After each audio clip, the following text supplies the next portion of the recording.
Assalamualaikum. Hi guys, welcome back our channel. Recipe chapati roll and samosa வாங்க எப்படி செய்யுதுன்னு பார்க்கலாம்.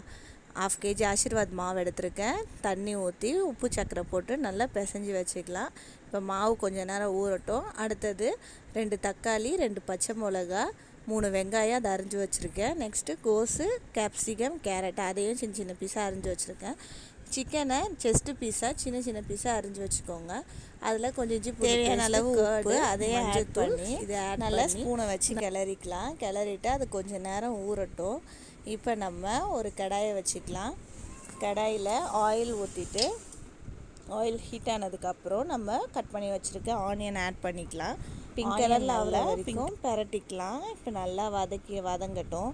அடுத்தது நம்ம கட் பண்ணி வச்சுருக்க சில்லி ஆட் பண்ணிக்கலாம். நெக்ஸ்ட்டு டொமேட்டோ ஆட் பண்ணிக்கலாம். அதையும் சேர்த்து நல்லா வதக்கிக்கலாம். நல்லா வதங்கின பிறகு தேவையான அளவு உப்பு ஆட் பண்ணிக்கலாம். உப்பையும் போட்டுட்டு நல்லா வதக்கிக்கலாம். நெக்ஸ்ட்டு நம்ம கட் பண்ணி வச்சுருக்க கோஸ் ஆட் பண்ணிக்கலாம். கோஸ் ஆட் பண்ணிவிட்டு அதையும் நல்லா வதக்கிக்கலாம். நெக்ஸ்ட்டு மீதி நம்ம கட் பண்ணி வச்சுருக்க கேரட்டும் கேப்சிகமும் அதையும் ஆட் பண்ணி அதையும் நல்லா வதக்கிட்டு அதையும் ஒரு நல்லா வதக்கி மஞ்சத்தூள் மசாலா ஒன்றோட நின்று நல்லா ஊறுற அளவுக்கு பரட்டிக்கலாம். நெக்ஸ்ட்டு நம்ம மேரினேட் பண்ணி வச்சுருக்க சிக்கன் ஆட் பண்ணிக்கலாம். அப்புறம் தனி மிளகாய் தூள் நான் அதுக்கப்புறம் கரம் மசாலாவும் சோயா சாஸும் ஆட் பண்ணியிருக்கேன். ஆனால் அதில் காட்டலை. நீங்கள் அது போட்டுக்கோங்க. போட்டுட்டு கொஞ்சம் நேரம் தட்டை மூடி வச்சுருங்க. மூடிட்டு அது நல்லா வதங்கட்டும். ஸ்லோலே வச்சு அந்த கிரேவி ஆகிடும். நெக்ஸ்ட்டு நம்ம ஒரு கொட்டரை எடுத்துகிட்டு 2 முட்டை உடச்சிருக்கேன்.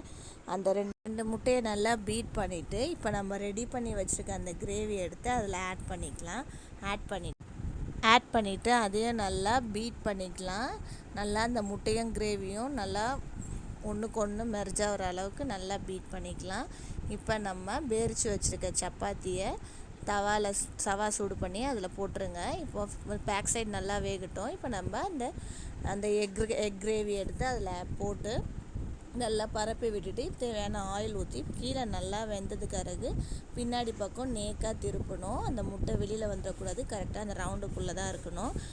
இப்போ முன்ன பின்ன நல்லா வேக வச்சுட்டு நம்ம சமோசா டைப்பில் மடிச்சுட்டு அதையும் ஃப்ரண்ட் அண்ட் பேக்கு நல்லா வேக வச்சுக்கலாம். வேக வச்சுட்டு இந்த மாதிரி நான் ஒரு 5 சப்பாத்தி எடுத்திருக்கேன். 5 சப்பாத்தியில் நான் சம்சா மாதிரி இதை ரெடி பண்ணியிருக்கேன். அடுத்தது பார்த்திங்களா 5 சப்பாத்தி ரெடி பண்ணி வச்சுருக்கேன் சம்சா டைப்பில்.